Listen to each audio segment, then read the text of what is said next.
Hello everyone, I'm Cameron and welcome to another video. Now, today we're going to be doing another album review. Now today we're going to be reviewing an album from one of my favourite artists, and an artist I'm planning to do a career review on, so at some point in the next wee while. So today I wanted to review, you've probably just seen it, an album from one of my favourite artists, and that's Tom Petty and the Heartbreakers. And I've been wanting to review this album for a while, but I thought I'd review it anyway. So we're going to be reviewing the Tom Petty's second album, which was called You're Gonna Get It, from 1978. Now I thought about doing this video for a while because recently it was the 6th anniversary on Monday. It was the 6th anniversary since his untimely and unfortunate passing in 2017, which you kind of think it's hard to believe that it's been 6 years since he passed away. You know, it's you kind of, when certain things come up, when you realise it's a long thing, you're like, was it really that long? You know, and it was, and it's often hard to believe that that's the case, but I think, you know, he was definitely one of the greatest artists, and he was, it was really just unexpected to lose him so suddenly. You know, it was, no one saw it coming, there was no warning or anything like that. I mean, you got to admit, at the time he was touring with a fractured hip, but we had no idea that was the case, and he was taking medication for that. But we had no idea all that was going on at the time, but, you know, it is what it is, I guess. But anyway, we're going to be reviewing his second album, You're Gonna Get It, from 1978. So I'm going to go over the album's background, show you my copies of the album, go over each track individually, and show you some songs that were released as singles from the album. I've only got one, but I'll just show them anyway, and give the album as a whole a marking out of 10. So, You're Gonna Get It was Tom Petty and the Heartbreakers' second album, released on May 2nd, 1978. Before this, Tom Petty and the Heartbreakers had released, if I can get it out, their debut album, which had done well, but hadn't really got much notice, and apart from airplay in San Francisco and Boston. But then eventually, when Tom and the Heartbreakers began to tour and support people, other people, the album kind of got more attention and people kind of got more interested. So the album eventually made the charts in number 58 in America and number 24 in the UK, and then when it came time to record their second album, they kind of wanted to do something a bit different. They wanted to branch out a little. They didn't like groups that did things constantly over and over, so they wanted to try to do something a little different. So what Tom did was, but he had the urge to sort of put out the second album. And I'm not sure why he felt this urge. It was probably because they were bored with playing the same songs, because the first record was still doing well by that point. So Tom wrote 10 songs pretty much very quickly, and by the time he'd written 10 songs, they were in the studio recording the second album. The producer for this album was a guy named Denny Cordell. And Denny Cordell had produced their first album in 1976, and co-producing for the album was a guy named Noah Shark. Now, Noah Shark had been the engineer for the first album, for Tom Petty's first album, alongside a guy named Max. And Tom Petty also gets producer credit on this album. So they recorded this studio at Shelter Records in Hollywood. But during the sessions, I think Cordell was kind of not involved as often, and so Noah Shark sort of helped produce the record with Tom, and so they recorded the album in 77, 78, and it was probably they've done it quite fast as well. Yeah, and then but 2 songs had been written, I think, before the sessions, and they'd been done live, which were I Need to Know and Listen to Her Heart. And Listen to Her Heart was, you can hear them do live on one of the, like on the American Treasure set from 77, so that was interesting. The album title was originally going to be called Terminal Romance, and they had a cover shoot from Annie Leibovitz, and Noah Shark had power over them and basically suggested to Tom that there'd be a better cover, and You're Gonna Get It would be the title song and the album, so that became the album title and song. So the album was received very well. It reached number 23 in the US Billboard chart and number 34 in the UK. And so after this album, Tom and the Heartbreakers would get big commercial success with the album Damn the Torpedoes, which we've touched upon in a previous video. So if you want to see me talk about that in a bit more detail, go back to the channel. So Here's my copy of the vinyl. This is my original UK pressing of the album. This is actually in quite good condition. It's a bit, there's a bit of ring wear, a bit of wear to it, but it's in good condition for its age. There's a back. There's all the track listing. Comes with the original inner sleeve. Liner, who does what in the album, who plays what, and all the people that were involved, that kind of thing. And it's on the Shelter label. This would be the last album with Shelter, as Shelter Records was then sold to MCA the following year, so which we've touched upon with Damn the Torpedoes. So yeah, record's in really good condition, plays really well, which I'm quite glad about. I think I bought this on eBay just after Tom's passing in the November of 2017, so I was trying to get the complete collection, so I managed to get hold of this one. So that one. And I've also got the album on CD here. There's the CD. This is the 2002 version from Warner Brothers and Gone Gator. As you can see, the reflection of the camera there, which is quite cool. And it comes with a booklet as well.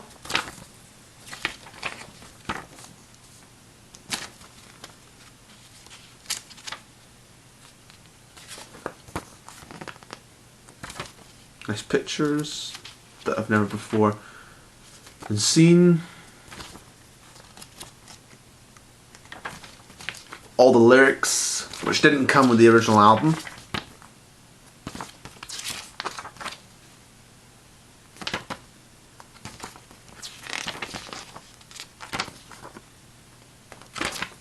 And there's the back. And I've got to say, I really like the album cover with like the blue lighting over their faces. I think that looks quite cool. I really like that one. So, the first track up the album is When the Time Comes. I really like the way the guitar starts is like and the way the drum sort of kicks in. I like Tom's vocal on there. Lyrics are good as well, especially the chorus. Yeah, really great opener for the second album, I must say. Really like this one a lot. And there's even an alternate version on the American Treasure set in 2018 where it doesn't fade out. It has a normal ending, whereas on the release version it faded out. But I think they used some kind of software to eliminate the fade out. So that's pretty interesting on the American Treasure set in 2018. So that's really quite cool. And that, yeah, a great song. I really like this one, When the Time Comes, and one that they often did live when they did the tour for this album. They were still kind of doing, I think, headline opening for people. This one, I think, this is one of Tom Petty and Mike Campbell.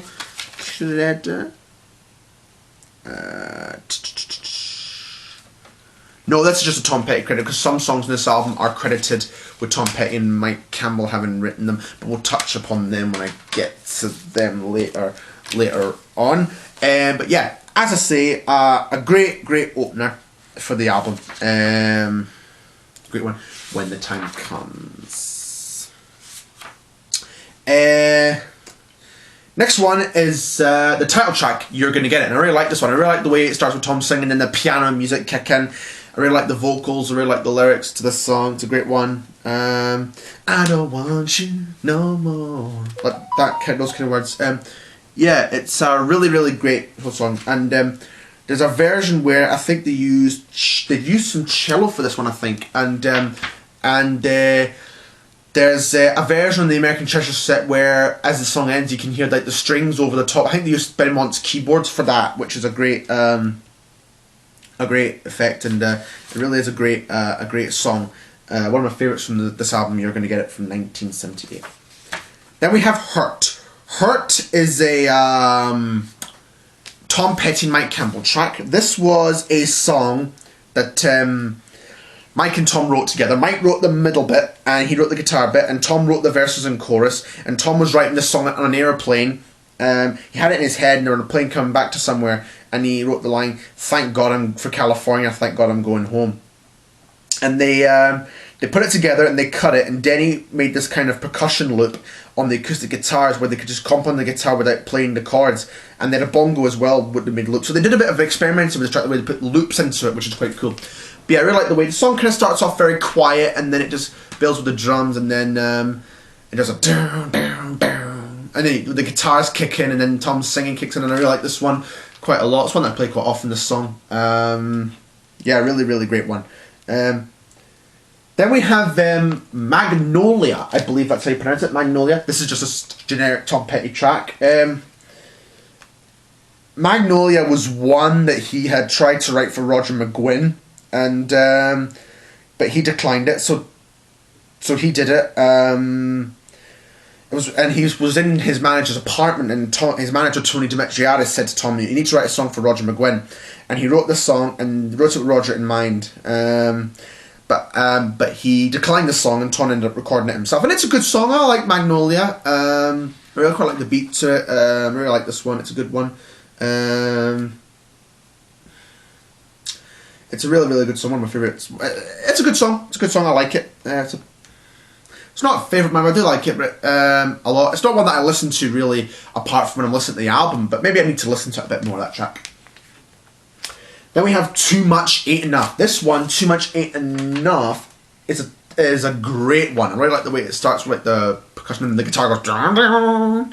I really like the way the guitar sort of starts it. And this was a solo that Mike Campbell plays brilliantly, I think. He wrote this after he saw Fleetwood Mac, and they did the song Oh Well, and they had a bluesy lick to it, and Tom was trying to find a riff like that, or something that Muddy Waters would have. So it came up with this blues lick and chord pattern, and it's a really great one. And this is one that I remember a lot because I first heard this on the Anthology Through the Years CD compilation, which that CD was kind of like my introduction to Tom Petty in a sense, because it had a lot of great songs on it, and a lot of songs that I would play quite often. So that was one I remember hearing a lot on the double CD, and I still hear it when I play the Anthology CD. So a really, really great song, Too Much Ain't Enough, and it's one that they often played live in the intervening years as well. Yeah, great one. That's the end of side one. Then we turn it over to side two, and we get I Need to Know. I Need to Know is a great sort of hard rocker, and this was a big hit for Tom and the Heartbreakers. Released as a single and was a big hit, and it's appeared on greatest hits albums as well. I really like Tom's vocals and like the lyrics and the guitar and the music. Yeah, great one of my favourites, a great rocker. That was one that if I can just read this. I'm reading the notes from this book from Paul Zola, Conversations with Tom Petty. This was one that Tom recorded very quickly. The inspiration for that song was Wilson Pickett's "Land of a Thousand Dances," and you can hear the similar rhythm to those two songs. And Tom says that's pretty sure where it came from. So yeah, I Need to Know was a big, big hit. One of my favourite Tom Petty songs. And again, I first heard that in the Anthology CD. It's a great one. One of my favourites. Then we get Listen to Her Heart. Listen to Her Heart was another big hit from the album, released as a single, which I have as a couple of 12-inch singles. This one is a promo copy, an American promo of Listen to Her Heart, which just has the same songs on both sides on Shelter. Really good, like a collector's piece.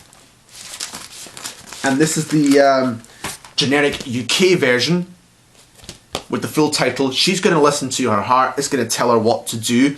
With on the B-side, I Fought the Law and Route 66, both recorded live in Boston in July of 1978. And it's on the Shelter label, like the other one. So yeah, great one of my favourites. This Tom Petty wrote. Did he write this one with Mike Campbell? Is this one of the hits he wrote with Mike Campbell? Nope, this is one that's Tom Petty credit as well. Most of these are Tom Petty credits, but I think there's a couple here with Mike Campbell. But anyway, Listen to Her Heart is a great one. This kind of makes me feel like of the Searchers, Needles and Pins a bit, because when I first heard the Searchers, Needles and Pins, it definitely reminded me of the intro of Listen to Her Heart. It kind of has that kind of Searchers sound to it, and the kind of Birds sound, and a lot of fact with this one. Tom's record label, Shelter, tried to get him to change the lyrics because one of the lines is, "You think you're going to take her away with your money and your cocaine." They wanted the word cocaine changed to champagne. But Tom didn't make the change and didn't see the character as caring about the price of the bottle of champagne. And what happened was Tom's wife at the time had gone to Ike Turner's house, and Ike Turner had locked them in the house, and there was a lot of cocaine and drugs around. When Tom told me the stat story, he thought he would kind of relate in the song, so he did that. The story was related to him, and it probably had something to do with that line. It was a really great song. It's one that they played live on 1977, and you can hear a recording of that in like the Record Plant Solisto broadcast in 77, which is a good version, because you hear Tom speaking in the intro saying this is a new song called Listen to Her Heart, and they played that on that. So, and you can hear that in the American Treasure set, which is great to hear an early live version of. So yeah, great one. And Listen to Her Heart, one of my favourites. Great lyrics, I really like the music, one of my favourite songs from Tom. Then we have No Second Thoughts. Again, No Second Thoughts is a great highlight from this album. I like this, it has a good percussion sound to it, and I really like the lyrics, the vocals to it, and the guitar work as well. If I can find the book of No Second Thoughts. No Second Thoughts was based, the track for that was based on a tape loop. And that was Denny Cordell. They had percussion, they had people who on congas, and they had like, they used I think beer cans as well for like the kind of tinking sound. They used some beer cans for that in like one of the liner notes for the albums, which is really, really quite interesting. And they used that tape on a loop, and they played on that loop. And yeah, it's a great one. And No Second Thoughts, one of my favourites. I like the kind of vocals, whatnot. Yeah, great song, one of my favourite ones, No Second Thoughts. Then Restless. Restless, again, is one that I don't listen to apart from listening to the album. Again, one I need to hear, but a very good song, I like it. It's an alright, it's a good song. I really like the kind of, the chorus bit, which is, yeah, it's a good song. Yeah, good song, Restless. Don't have much to say because it's one that I've yet to listen to again. It's one that's probably not discussed about in the Tom Petty, this book, Conversation with Tom Petty, which I've been reading quite a bit recently. No, I don't believe it is, but it's a good song, Restless, one that I don't mind, quite like. Then we have the last track on the album. The last track album's a great one, Baby's a Rock and Roller. What a closer for this album. This is one written by Tom Petty and Mike Campbell. I really like the sort of guitar, the I like the vocals, the lyrics, I really like the kind of beat, percussion, the drum work, great song. And Ron Blair actually plays acoustic guitar in this one. On the line notes for the, I've got it somewhere, the playback box set. I don't believe oh, there it is. I found it here. In the line notes for the playback box set, this one, it stated that Ron Blair plays the acoustic guitar, which is very interesting to hear and see. So yeah, really great song, really great way to close the album. One of my favourite Tom Petty songs, and a great one to end the album. Yeah, one of my favourites. You're gonna Baby's a Rock and Roller from this album. You're gonna get it. So now we come to the album's end. We're gonna rate the album as a whole. So the album gets a 9 out of 10. A great second album.